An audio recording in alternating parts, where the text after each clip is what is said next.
cuma 90 kalori. Fitbar coklat. Fitbar coklat, kalori terjaga, nol kolesterol. Kaya serat, nikmat. Ganti cemilanmu dengan Fitbar. Waspada, pemicu radikal bebas. Kini hadir Entrasol, susu dengan antioksidan dengan profit formula. Antioksidannya tangkal radikal bebas. Entrasol, susu dengan antioksidan.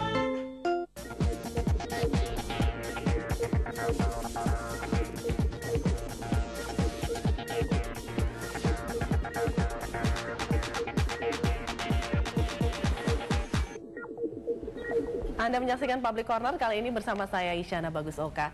Pemirsa, bila kita mendengar kata birokrasi, biasanya yang terlintas di benak kita adalah bagaimana rumitnya birokrasi, sulit dan tentu saja berbelit-belit. Nah, hal inilah yang berusaha dihindari di Kabupaten Kudus. Lalu bagaimana caranya Bupati Kudus dapat membangun birokrasi yang efektif dan komunikasi yang efektif pula dengan masyarakatnya? Kita akan berbincang-bincang bersama beliau di siang hari ini. Selamat siang Pak Mustafa, ada Bupati Kudus di sini. Selamat siang Pak. Selamat siang, Mbak Isa. Kita juga undang para pemirsa ya Pak ya untuk bertanya langsung kepada Bapak. Anda dapat menghubungi kami di telepon interaktif di nomor telepon 583.022 untuk menanyakan langsung permasalahan Anda terkait tentang masalah birokrasi yang efektif dan bagaimana cara berkomunikasi dengan masyarakat dengan Bupati Kudus, Bapak Mustafa. Pak Mustafa, pertama-tama saya akan tanyakan terlebih dahulu ya Pak ya, sesuai dengan tema kita. Apa sih Pak konsep kepemimpinan Bapak sehingga bisa menjalankan roda birokrasi yang kemudian dianggap efektif ini Pak? Ya, sebenarnya sederhana ya Mbak Isa, bahwa untuk membangun komunikasi kepada masyarakat, baik melalui birokrasi, melalui masyarakat umum, ini ada sesuatu hal yang ingin saya sampaikan, bahwa membangun komunikasi ini kan sebenarnya apa yang tadi saya katakan sederhananya melalui 3M aja cukup. 3M, apa itu Pak 3M? 3M ini satu, bahwa kita mau melihat langsung. Yang kedua adalah mau mendengarkan secara langsung. Dan yang ketiga, ini kita mau merasakan dan juga mengambil langkah secara konkret dan tuntas. Sehingga baik di kalangan untuk masyarakat di lingkungan birokrasi maupun di masyarakat, ini tentunya terus-menerus yang kita lakukan. Dengan kegiatan ini ada sebuah pemaknaan bahwa kita ini di dalam tataran birokrasi. Kalau orang mengatakan bahwa birokrasi ini terkesan bahwa ada semacam jarak ada gap ini. Tetapi hal ini saya harapkan bahwa dengan kita mau turun langsung, kita menjadi satu kesatuan, bahwa saat sekarang di stigma saat sekarang ini bahwa para pemimpin itu bukan lagi orang yang harus dilayani. Pemimpin ini harus mau melayani dan mengerti apa yang menjadi kebutuhan sesungguhnya baik di kalangan internal maupun eksternal. Ini saya rasa tidak ada persoalan. Sehingga kita dengan semakin banyak komunikasi, semakin banyak mendengar, tahu persis ini bukan katanya. Ini yang terpenting. Sehingga tidak ada satupun persoalan yang tidak bisa diselesaikan dengan duduk bersama, dengan persoalan-persoalan yang mesti harus kita ketahui secara utuh. Sehingga bukan mendapatkannya sekedar laporan. Inilah yang sebenarnya alhamdulillah bahwa pada saat ini di lingkungan pemerintahan Kabupaten Kudus khususnya dan juga dengan pada masyarakat umumnya, ini semuanya kita buka keran selebar-lebarnya.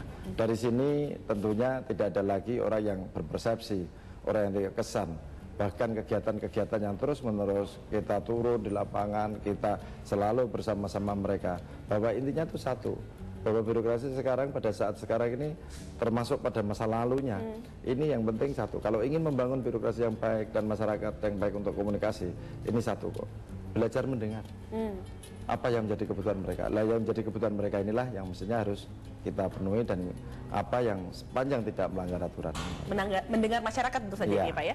Nah Pak, tapi dalam implementasi pasti akan ada hambatan ya Pak ya, pasti menemui hambatan. Bisa di-share sedikit Pak, hambatan-hambatan seperti apa Pak yang kalau ditemui? Berbicara soal hambatan, tidak ada persoalan di dunia ini yang setiap program, setiap persoalan tidak ada hambatan. Tapi saya meyakini betul bahwa hambatan ini pasti semua bisa diselesaikan dengan membangun komunikasi yang baik. Kuncinya kembali lagi komunikasi yang baik tadi. Salah satu contoh, orang itu akan menduga, orang itu akan berpersepsi, itu kan ketika mendapat informasi yang tidak tepat. Tetapi kalau ada kesempatan untuk membangun komunikasi yang baik, kita selalu duduk bersama, kita selalu datang, kita selalu hadir, ya, dia mengerti, saya yakin semuanya akan clear. Ini yang terpenting. Maka kegiatan ini saya berpikir bahwa tidak ada resep yang terbaik apa yang saya katakan dengan cara-cara ini, kecuali hanya kita bagaimana kita itu yang namanya bekerja, ya lakukanlah pekerjaan itu sebaik-baik mungkin. Bekerjalah dengan jujur dan baik, dan sampaikan apa adanya sehingga semuanya ini akan bisa terlaksana dengan baik. Intinya hanya itu ya. Tadi kan Bapak mengatakan ada 3M, melihat, mendengar, dan kemudian merasakan sehingga bisa mengambil langkah secara konkret ya Pak ya. Nah ini berarti dengan kata lain harus terus terjun langsung kepada masyarakat iya ya Pak dong, ya? Pasti kalau itu kita terjun langsung pada masyarakat itu adalah bagian tugas menjadi pilihan kita. Kalau menjadi seorang pemimpin tidak tahu yang dipimpin kan repot. Ya. Itu satu. Yang kedua, dengan terjun langsung itu kan kita tahu keadaannya sesungguhnya, sehingga ke suatu saat kita memberikan sesuatu kepada masyarakat atau kita berbicara di kalangan di birokrasi, kita mempromosi, mengeksekusi atau mendegradasi seseorang, itu sudah tahu persis, bukan antara suka dan suka atau katanya atau menurut laporan. Yang kebetulan kami di Kabupaten Kudus ini adalah wilayah kabupaten yang terkecil, hanya 9 kecamatan, ya, dan 132 desa dan kelurahan. Nah ini semua terjangkau.